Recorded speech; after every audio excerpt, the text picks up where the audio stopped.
The contraption consisted of a crude wooden wheel with wooden slats. Interwoven vines made up what looked like a drive belt.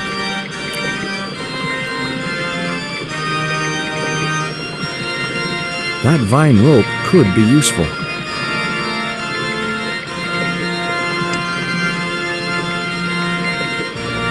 It was a length of rope made of twisted and knotted vines.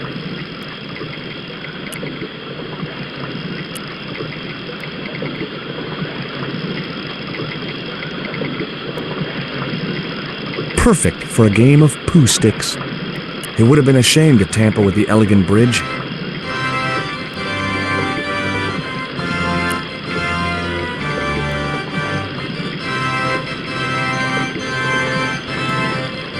The machine was broken. The water wheel had been built to provide a natural source of power. The wheel had a rim of roughly beaten iron.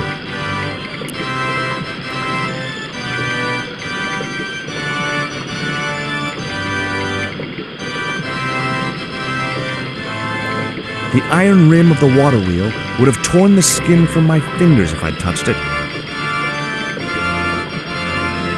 A wooden box was connected to the nearby water wheel. It seemed to be working just fine. It was a pile of damp leaves. It was a pile of damp leaves.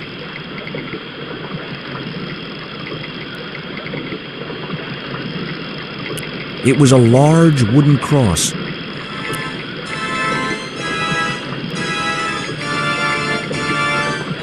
It was heavy. I guess that was intentional.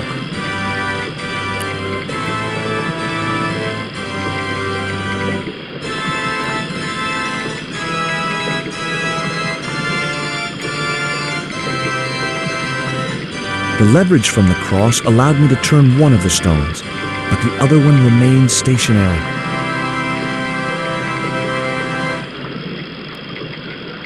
Two round stones were carefully balanced on a wooden structure. The stones were too heavy to turn by hand.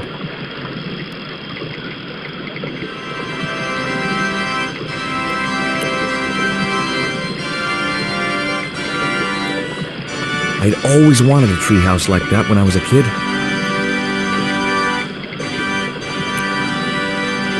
Hello? Anyone home?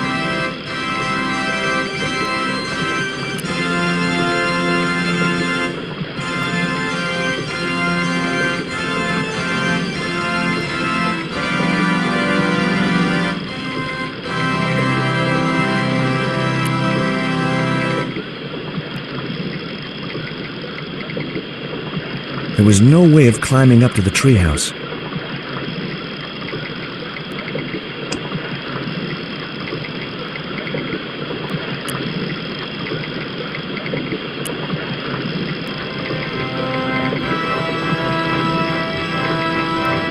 The vine provided a drive belt to connect the two stones.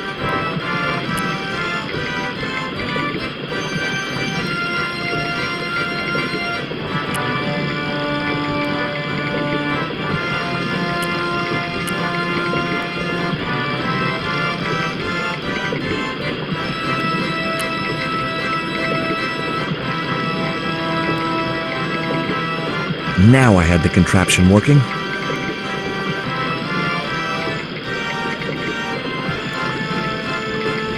It was a pile of damp leaves. It was a water wheel.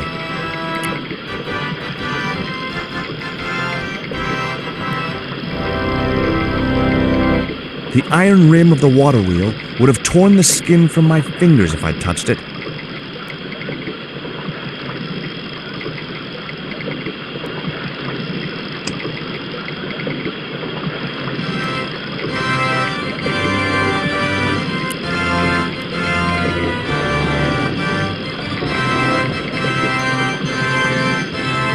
As I held the fetish to the iron rim of the wheel, a shower of sparks cascaded onto the leaves.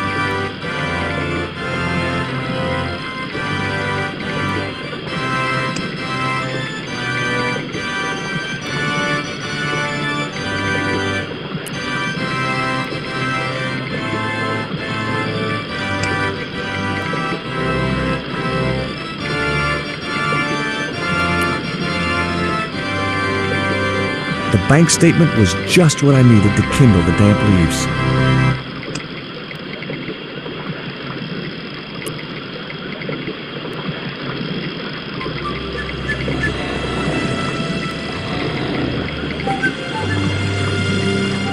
As I held the fetish to the iron rim of the wheel, a shower of sparks cascaded onto the leaves.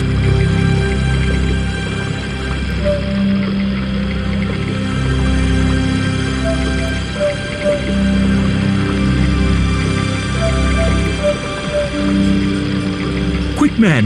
Put out that fire! I've got a sick woman up here!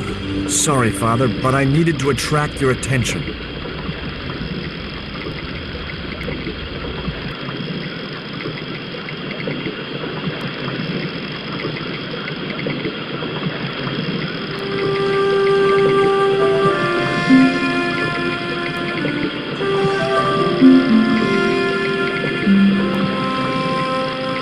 Who are you? And what do you want? My name is Stobart, George Stobart. I'm Father Hubert. I don't suppose you speak French. Huh? Why do you want to know that? I found a young woman with a fever by the river this morning. The poor girl is close to death, and there's nothing I can do for her but pray. I don't understand her, but I think she's speaking French. Hang on. That must be Nico. It was Father Hubert. That's my girlfriend you've got in your treehouse. What's the matter with her? She's been bitten by a venomous river snake. But can't you do something for her? There's a cure, isn't there? I ran out of penicillin and morphine years ago, but the local people speak of a root which they believe will counteract the poison.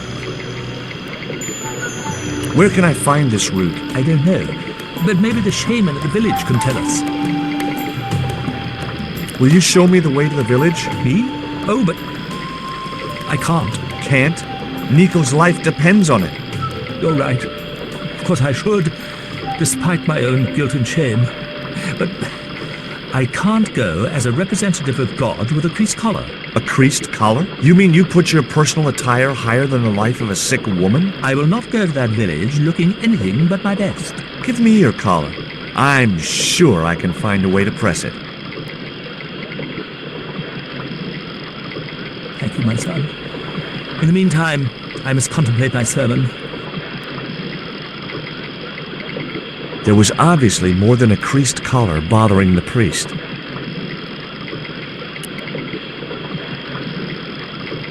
What are you doing out here in the jungle? God's work. Not quite the destination I had in mind when I set out, but, well, you know what they say. Mysterious ways and so on. You didn't plan to end up here? No.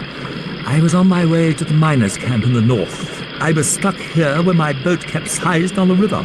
That's exactly what happened to me. How long have you been here? 11 years. The ashes were all that remained of the leaves. It was Father Hubert's collar. He wanted me to press it for him.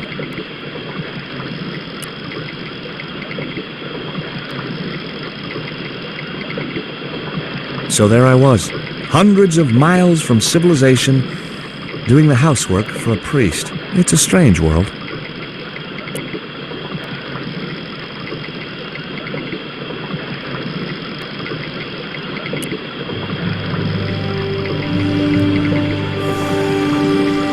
The press worked surprisingly well on the collar.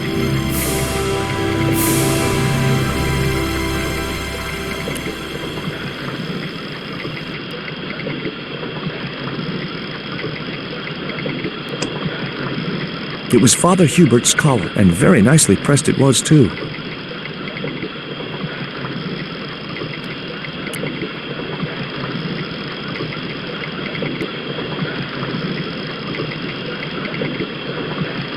Here's your collar, Father.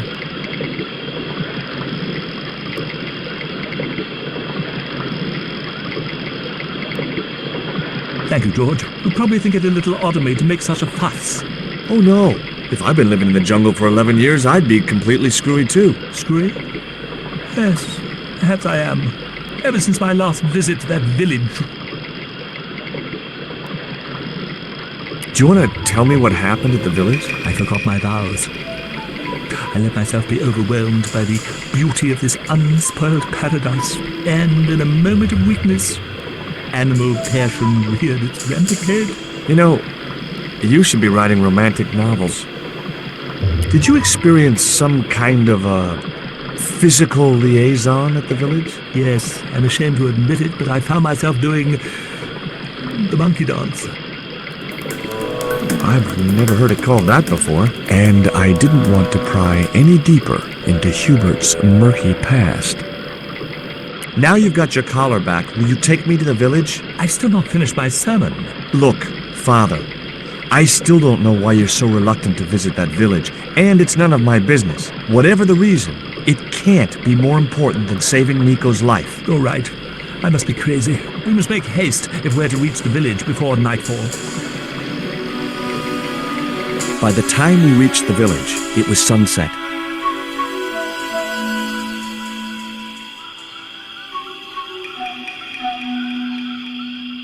Hello, boys. Glad to see you're still wearing the underpants. What? They're the best Christmas present we ever had, Father. Mine are too tight. Well, we all have our cross to bear. This is George. He has a request to make. I'm afraid I can't stay. Good luck, George.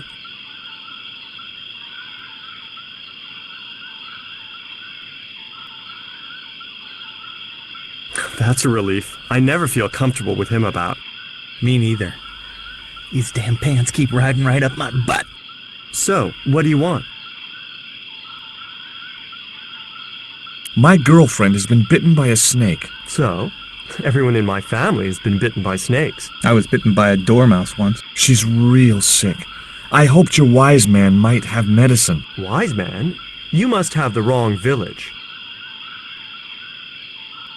Father Hubert said there was a wise man in the village who could help me. Ooh, he must mean the old man, the shaman. I'd like to see the shaman, please. You can't just go walking in there and demand to speak to the shaman. Why not? You have to observe the protocol. The shaman demands tribute. Tribute? You mean like a gift? That's right. The eternal question. What do you give a man who has everything?